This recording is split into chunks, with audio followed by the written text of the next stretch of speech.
Cross talk with Fatima Rana में आप सबको खुशामदीद कहेंगे। पाकिस्तान की सियासत में एक बड़ा यू टर्न एक बार फिर से जन्म ले रही है। पीपीपी और पीएमएलएन के दरमियान कॉम्प्रोमाइज़ की सियासत, लेकिन आखिर कब तक?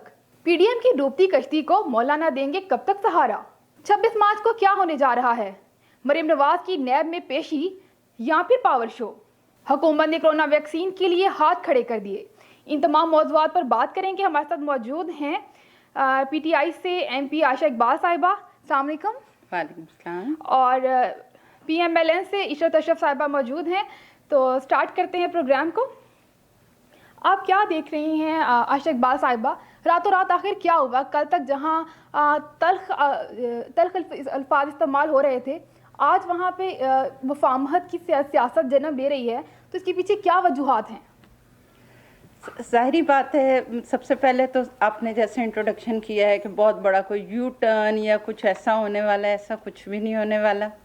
और ये पॉलिटिकल पार्टियां इस तरह के इश्यूज़ उठाती रहती हैं ताकि वो ज़िंदा रहें। अगर वो इस तरह के ड्रामे ना करें तो लोग भूल जाएं जल्दी से। अपने आप को पॉलिटिकल पार्टीज़ को ज़िंदा रखने के लिए वो इस तरह के ड्रामे लगाती रहती हैं, नंबर वन। सेकेंडली, ये अब सबको पता है कि करप्शन पे, कब्ज़ा माफिया पे बहुत सख्त हाथ खान साहब ने डाला हुआ है और सबको अपनी मौत याद आ रही है जिन्होंने इस मुल्क में कब्ज़े किए हुए हैं। तो सब इकट्ठे हो गए हैं कि किस तरह हम शोर मचाएं ताकि उस कब्ज़ा माफिया की तरफ से सबकी तवज्जो हटे और उनकी तरफ आए। अच्छा, एक बात साहब, मैं साथ साथ ज़रा बयानात भी बताते चलूँ कि क्या आ रहे थे। एक तरफ तो मरीम नवाज साहिबा बड़े तल्ख ट्वीट कर रही थी और दूसरी तरफ बिलावल भुट्टो जरदारी कह रहे थे कि कि हमारी रगों में नहीं बल्कि इनकी रगों में सिलेक्ट होने वाला खून है, ये लाहौर का सियासी ख़ानदान है जो सिलेक्ट होकर आता है। तो इस तरह की इतने तल्ख अल्फाज इस्तेमाल किए जा रहे थे और साथ ही अगले दिन ही इतनी ज़्यादा मोहब्बत हो जाती है कि वो खुद मरीम नवाज के साथ नैब जाने को भी तैयार हैं। तो अब आप ये इसी से आप देख लें, इनके जब अब हम भी क्लिप देखते हैं तो बड़ी हंसी आती है कि एक दफ़ा नवाज शरीफ साहब भी फरमा रहे थे एक क्लिप में कि बेनज़ीर मुझे गीदड़ कहती हैं, क्या मैं शक्ल से आपको गीदड़ लगता हूँ? तो इनके अगर हम क्लिप्स देखें तो वो लतीफ़े हैं पूरे, और ये एक दूसरे को सड़कों पे घसीट रहे थे। आज अपने मफादात, अफसोस की बात है, ये कभी कौम की बात नहीं करते, कौम के मसाइल की बात नहीं करते। आज कोरोना की तीसरी लहर है, बजाय इसके कि ये इकट्ठे हुकूमत के साथ मिल के लोगों को एजुकेट करें, कोरोना पे काम करें, हर वक्त इनका ये होता है अब ये कल लोगों को इकट्ठा करेंगे और लोगों को कोरोना होगा। कल भी 9,500 लोगों के टेस्ट हुए हैं जिसमें से 1,000 लोग जो हैं कोरोना पॉजिटिव आए हैं लाहौर में। तो अब आप देखें कि इतनी बुरी ये वेव आई है तीसरी, तो बजाय इस वक्त सेंसिबली इन्हें एक्ट करना चाहिए, नहीं लेकिन ये जो है अपने ड्रामे लगाने के लिए लोगों को कुर्बान कर साहिबा, आपका पॉइंट आ गया। हम चलते हैं इशरत अशरफ साहिबा की जानिब और उनसे जानते हैं। जी इशरत साहिबा, आप क्या कहेंगी कि ये तब्दीली जो आप देख रही हैं आपकी पार्टी में आई है, इसकी क्या वजह है? नहीं, हमारी पार्टी पे कोई तब्दीली नहीं है, हमारा ऊपर है, वो सियासत है और हम उसी तरह मुल्क की खिदमत कर रहे हैं। और अगर ये रुकावट बन रहे हैं, ये समझ रहे हैं, देखिए आप कितना इस मुल्क में डेवलपमेंट कितनी हुई है। और उस वक्त मियां साहब को जाके हुकूमत की थी जिस वक्त इसके खजाने खाली थे, और जिस तरीके से इन्होंने अपना लोगों को सहूलतें दी हैं और जिस तरह इन्होंने अपना को रोजगार मुहैया किया, और जिस तरह आपने देखा कि हमारा कम्युनिकेशन निजाम कितना जबरदस्त हुआ, हमारी सड़कें कितनी बनी, हमारी मोटरवे कितनी, इनसे ठीक हो रही। अभी कल कोरोना हुआ और आज उनका कोरोना ठीक भी हो गया। असल तो कोरोना का ये बताना चाहिए कि ये कैसे, कौन सी इन्होंने दवाई खा ली जिससे एक दिन में कोरोना ठीक हो गया। बात तो इन्होंने बता दी हमें। दूसरी बात यह है, इशू के ऊपर अगर ऑपोजिशन नहीं बोलेगी तो कौन बोलेगा? और अगर इशू को दबाने के लिए आप लोग नैब का सहारा लेते हैं वो तो और चीज है। नैब का सहारा नहीं, इशरत साहिबा, पॉइंट क्या है? पॉइंट आप समझ, इंक्वायरी का कोई तरीका नहीं है जिस तरीके से ये इंक्वायरी करने का। आज तक 2.5 साल गुजर गया, अभी तक एक केस साबित का, और अंदर बंद कर देने से, जेलों में डालने से अब उसको उसकी मुल्क की कोई खिदमत नहीं है। नहीं ईशा साहब, हम बात हमने कर रहे ये थे कि कल तक कदम मरियम है नवाज साहिबा कह रही थी कि जी। सेलेक्ट कर लिया गया है बिलावल भुट्टो जरदारी को, उन पर टॉन्ट कर रही थी, जी। ट्वीट कर रही थी, और आज वो ये तो ऑपोजिशन है ना, ये हुकूमत बताए। इन्होंने धरना जब दिया था तो उसमें से क्या निकला था? जी ये बिल्कुल। आप तो एंकर है ना, आप तो ये आप देखे ना, इन्होंने नहीं किया था। नहीं, पीडीएम में जो सुलह हो गई है ना, सुलह के पीछे की वजूहात जानना चाहते हैं हम। एक निजाम के लिए इन्होंने बिजली के बिल लोगों को पड़वा दिए थे। ये रियासत के जिम्मेदार है, इन्होंने रियासत को आगे चलाना है। टीवी स्टेशन का हमला, असेंबली के अंदर ये घुस के सरकारी इमारतों को नहीं, उन सारे मामलात में हम आपसे अग्री करेंगे, लेकिन हम जानना चाहते हैं कि पीडीएम में जो तकरार चल रही थी वो आपस में सुलह में कैसे बदल गई है? इशू किसी भी टॉपिक को आप लें, जब तक उसके ऊपर बहस ना हो, कोई इसके प्रो होता है, कोई इसके अगेंस्ट होता है। जी। और जब अगला उसको कन्विंस कर लेता है तो वो इसका मतलब है कि वो समझता है कि मैं गलती में था। अगर उन्होंने ये सोच लिया और एक यकजहती शो करने के लिए वो आ रहे हैं, तो उसका ये मतलब थोड़ी है कि यहाँ पे कोई लूट मार मची हुई है। तो ये गलत है, ये इम्प्रेशन गलत है। और ये यकजहती शो यकजहती है कि पीटीएम में जो इस्तीफों के ऊपर जो थोड़ा बहुत इख्तिलाफ था उसको क्लियर करने के लिए कि हम वैसे इकट्ठे हैं। तो अच्छा चलिए, मरियम नवाज ने जब अदालत को हम बच्चा फेस करेंगे। नैब का टीका ये जो अपनाया गया है ये बिल्कुल गलत है। नैब इंक्वायरीज होती है सबके लिए मुश्तरका, एक बंदे को अंदर जेल में डाल दो। आज तक तो शहबाज शरीफ का केस नहीं साबित कर सके, उस बेचारे को कैंसर के मरीज को बंद किया हुआ। नहीं, बात हम चलते हैं मरियम नवाज की नैब में जो पेशी है, जब जमानत उनकी मंजूर हो गई अदालत से, तो वो क्यों इतनी आवाम को इकट्ठा करके ले जाना चाहती हैं नैब के ऑफिस, जबकि कोरोना का खदशा भी मौजूद है? उनके साथ नहीं, वो नहीं लेके जाना चाहती। उनके साथ उनकी पार्टी के लोग, उनके वर्कर यकजहती के लिए उनके साथ जा रहे हैं कि नैब जाती कर रही है। और इसी तरह दूसरी जमातें भी यकजहती के लिए साथ जा रही हैं कि भाई उनके वर्कर्स भी कहते हैं कि ये जाती हो रही है, और एक अगर इनोसेंट के साथ जाती हो तो उसके साथ चलना चाहिए। चले अशरफ साहिबा, आपका पॉइंट आ गया। चलते हैं आशिक इकबाल के जाने पर, उनसे जानते हैं कि आखिर क्या वजह है कि कल इतनी आवाम को इकट्ठा करके लेके जा रही है मरियम नवाज। क्या कोई बड़ा फैसला आने वाला है? क्या कोई फिर से नई गिरफ्तारी होने वाली है? क्या मामला है? सबसे बड़ी बात है ये इनकी बौखलाहट है। अगर ये इन्होंने कोई करप्शन नहीं की तो ये नैब जाने से क्यों डरती हैं? मुझे अगर नैब बुलाए तो मैं तो अकेले जाके आंसर दे दूं, क्योंकि मैंने कोई करप्शन नहीं की। अगर इन्होंने करप्शन नहीं की तो ये क्यों डर रही हैं? ये जाए, ये नैब से क्यों डर रही हैं? इन्हीं का बनाया हुआ अदारे हैं, इन्हीं के बनाए हुए अदारे हैं। ये नैब जाने से क्यों डरते हैं? अगर इन्होंने करप्शन नहीं की, हर चीज़ की डॉक्यूमेंटेशन होती है, सब पढ़े लिखे लोग हैं, तो जाएं, ये नैब जाएं और अपने आप को क्लियर कराएं। ये क्या थी? करप्शन करनी थी। आप बताएं ना, चौधरी शुगर मिल के हैं और वो जो जमीनों के हैं, मरियम आबाद और सफ्तराबाद के जो इलाके हैं जो दो बने हुए हैं, उनके ऊपर नैब को एक्सप्लेन कर दें, उनके ऊपर एक्सप्लेन कर दें कि हाँ कि एक्सप्लेन करें कैसे मरियम आबाद बना, कैसे मोटरवे के साथ सफ्तराबाद बना, फिर एक्सप्लेन कर दें कि चौधरी शुगर मिल में इनका क्या है। वो जाके डॉक्यूमेंटेशन दें, कहाँ से पैसे आए, कहाँ से हुआ। इसमें कोई इतनी लंबा चौड़ी साइंस नहीं है।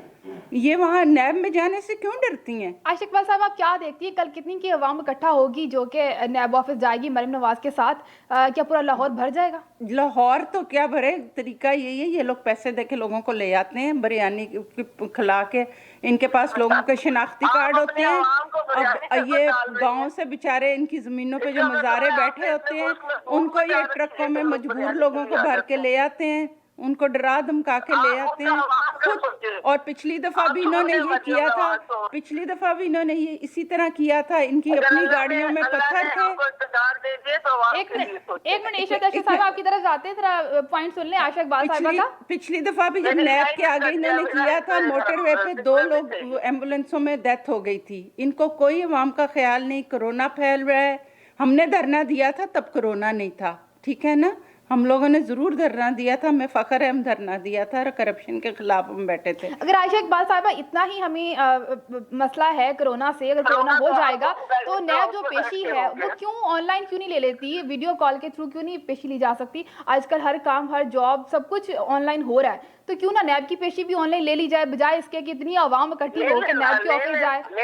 अवाम अब रेड जोन डिक्लेयर हो गया है नैब का दफ्तर, ठीक है, वो आए और आके ये उनकी डरपोकी, और अच्छा है पूरी दुनिया को नजर आएगा कि ये कितनी कॉवर्ड औरत है जो इतने लोगों को लेके आ रहे हैं।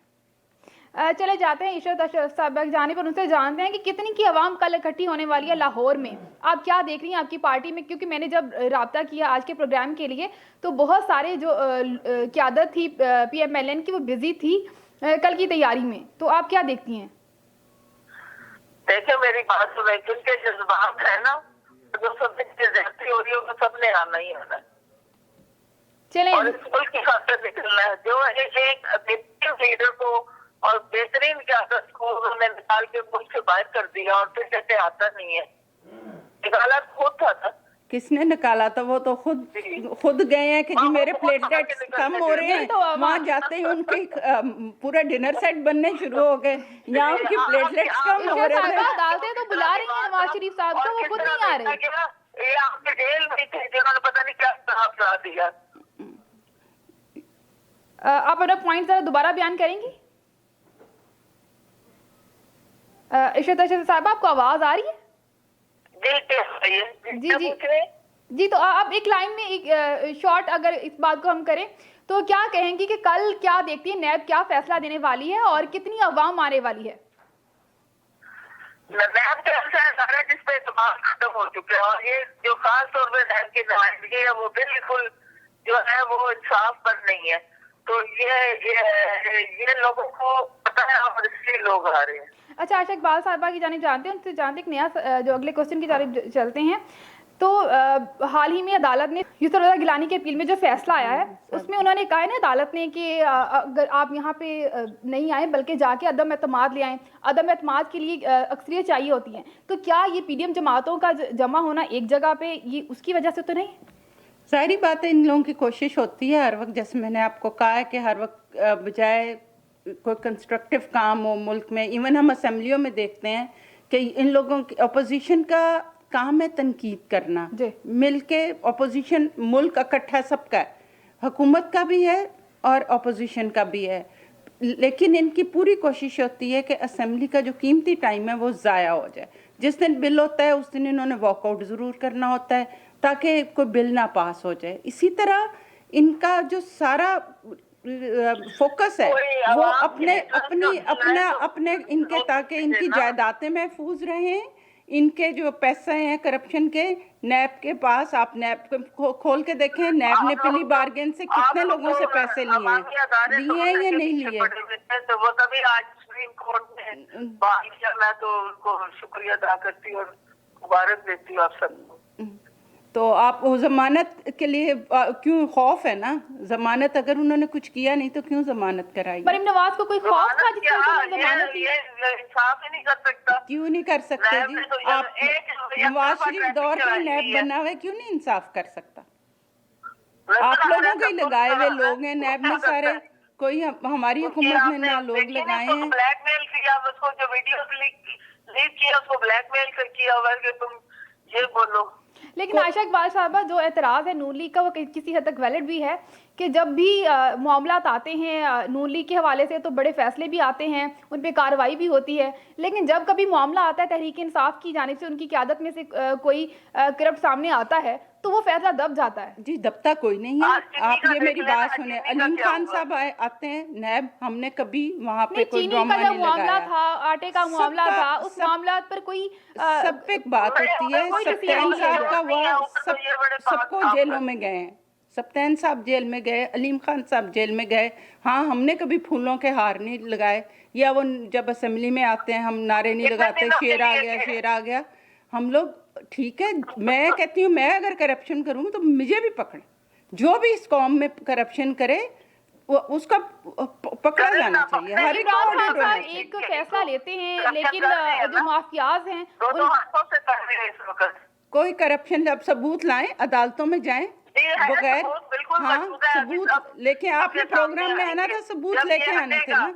ये आप नया वाला बंदा हटेगा तो सबके सामने आ जाएंगे, वो तो दबा के बैठा होगा। नहीं नहीं, वो क्या सबूत, तो जिसके पास अगर क्लियर है तो आप डॉक्यूमेंट्स लेके आए। नया भी निकालेगी, मुझे हाँ, क्या जरूरत है? हाँ, नहीं, नहीं, चलिए आप नैब पर निकालें। यकीन तो है, नून लीग का यकीन है नैब पे कि वो निकालेगी सबूत? नहीं, आवाम निकालेगी। ये आप आवाम आपके कहाँ पास से चीनी निकालेगी? का, मिर्ची, आटे का, ये कौन लोग इन्वॉल्व है, किन्होंने इस पे पैसा खाया है? नहीं आशिक भाई साहब, इस पॉइंट पे ना इसका आटे का मैं आपको जवाब आपका देती पॉइंट हूँ। आ गया। चलते हैं आशिक बाल की जानिब।